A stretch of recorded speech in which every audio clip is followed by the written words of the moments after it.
All right, time to dive into today's EQAI Morning Briefing, the September 27th edition. We're going deeper than the headlines, though, right? Absolutely. We're teasing out those aha moments Yeah. that, help you see what's really moving the markets. Love it.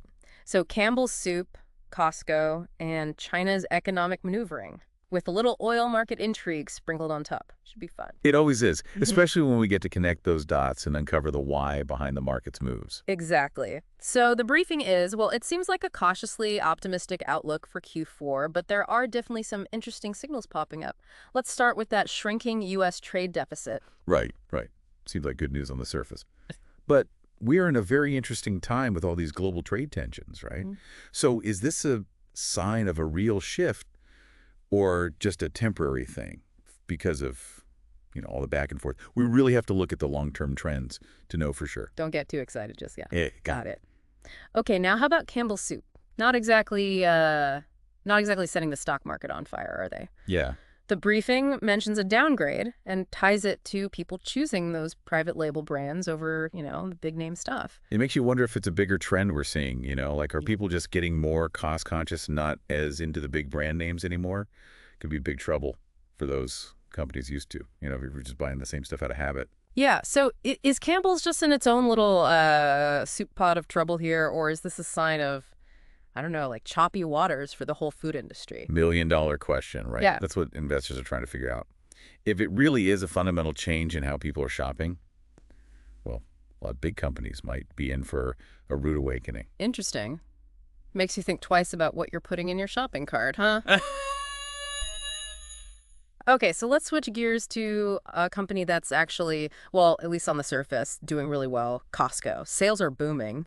But the briefing highlights that Truist Securities issued a warning about their valuation, which caused the stock to dip. So what's going on there? Well, it's a perfect example of how a company can be doing fantastic, but still not be a fantastic investment, at least at this particular moment. Wait, so how can a company be killing it with sales, but not be a good investment? I don't quite fluff. It all comes down to price. Even if Costco keeps up this amazing performance, if the stock price is already reflecting that success, or even inflating it, there's not much room left for it to go up, right? Actually, there's a lot more risk of it dropping. So it's not just about how well the company's doing, but also how much investors are willing to pay for a piece of it. Makes sense. Exactly. And Truist putting out that warning, it seems like investors might be getting more, what's the word? Discerning. Especially with so much uncertainty in the market right now. Speaking of uncertainty, Supermicrocomputer. Yeah. They're having some legal issues, and their stock is taking a nosedive. Is this just a company-specific problem or a sign of something bigger, maybe? Well, I'm not going to pretend to be a lawyer and get into all the nitty-gritty details of the case. Right. But it does raise some wider concerns about data security, right? Potentially vulnerabilities in their tech, especially where it's manufactured. And you can't ignore the whole geopolitical situation right now, right? There's a lot of scrutiny on tech companies these days. Yeah, everyone's watching very closely. So we've covered soup, warehouse stores, and now tech. Let's go even broader now. Bank of America is predicting record global market capitalization. Sounds great, but is it maybe too good to be true? Well, what's driving that prediction is actually really interesting. So you've got the Fed cutting interest rates, which makes borrowing cheaper and, in theory, should boost investment. And then, at the same time, you've got China pumping massive economic stimulus into the global economy. So China's basically saying, let's get this party started. That explains why those China-focused ETFs are surging, right? Exactly. The goal of those stimulus measures is to, kickstart China's growth, which could then have a ripple effect globally. We do have to remember, though, that's a global perspective. The U.S., even with all this, might tell a very different story. Right. Got to look at each market individually, too. Okay, so let's dig into China a little more. The briefing mentions several specific stimulus measures they're doing, but what are those actually going to do, in real-world terms? How do they impact the economy? That's the big question, right? It's complicated, as always. On the one hand, pumping money into the economy should get people spending, get businesses investing, that kind of thing. But it's not a guaranteed win. There's always the risk of inflation, right? And too much stimulus could lead to some really unsustainable debt levels. Not good. So it's a balancing act, trying to get the economy moving without tipping things over into chaos. Kind of like oil prices right now, actually. Speaking of which, they seem to be leveling off, but still down overall. Investors aren't so sure about China's demand, and they're a huge player. Is that all it comes down to with oil, though, China's demand? It's a huge piece of the puzzle, for sure. I mean, they're the second largest economy globally, but it's not the whole story. OPEC is controlling a lot of the supply side of things. And then you have to factor in the overall global demand picture, right? How's the worldwide economy doing? Stuff like that. Lots to consider. Right, so China's important, but not the only factor. Makes sense. So the briefing is full of interesting stuff, as always, like, Yeah. Trump Media's stock dropped when one of the founders, Litinsky, sold off a chunk of his shares. And then there's that new IRS ruling on employer match contributions for retirement accounts. That one seems like it could really shake things up, but we'd need a whole other deep dive to unpack it. For sure. Those little side stories are always interesting, like little appetizers. Any of those pique your interest in particular today? You know, I did see that thing about REA Group making a play to acquire that UK company, Rightmove. Seems like a big move. Curious to see what's behind it.